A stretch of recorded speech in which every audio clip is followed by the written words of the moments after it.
Hi everybody, my name is Lopez. I'm a poet. I grew up in East St. Paul, not too far from here. So this first poem is called For Floyd. I wrote this poem right after the verdict happened. I was at work and I was just waiting for it to come out with my brother. We were watching it, and then you guys know how it came out. Guilty as charged. I went home. I wrote this poem and I just started crying once I tried to read it, because I realized how much that really impacted me in the last year or so. So yeah, it's called For Floyd.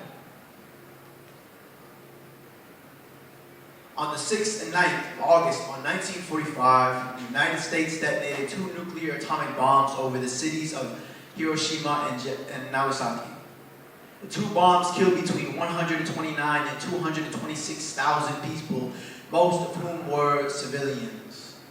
These are 2 examples of bombs going off in unnecessary conflicts that should never happen in the first place, but still often end in an explosion, leaving bodies out of breath, leaving souls out of rest. They usually have nothing to do with the problems created by prideful men.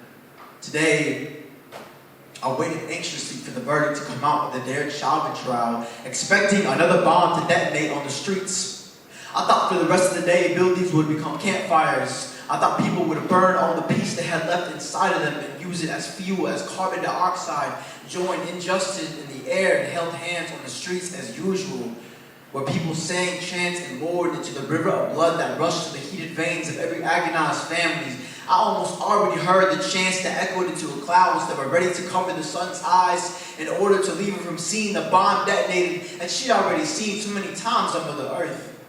I swear, I already saw people on the streets protesting against the lives that only ever come alive when they clock into their jobs.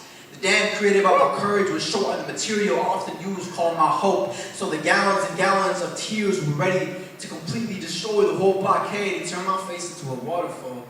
I was so ready for Uncle Sam to follow his instructions and proceed to the future the way he almost always knew too well based on his past. For he always left a bomb in the back pocket of a black body murdered that detonated in the hearts of slaves with no words, that detonated in the souls of prisoners with no words, no voice, that detonated in the chants of protesters with no rights. This bomb was just so familiar.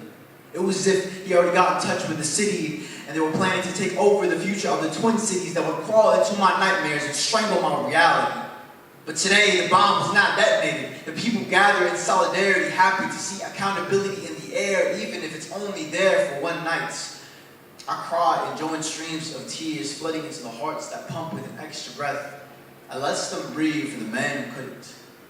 The street that once hosted his death is now hosting his people's relief. People dance in the streets with chants that tell the sun to enhance the melanin they so proudly fought for. This bomb avoided trace unto the drops of justice were small enough to hide into the cracks of my palms. Desperate souls cry tears of joy for accountability. This is not over. Justice is not here yet. She has only found the keys to her car that under the right verdict. Now she has to find the ride. But for now, the peace, the accountability is swimming in the people's songs. This one's for George. This one's for Floyd.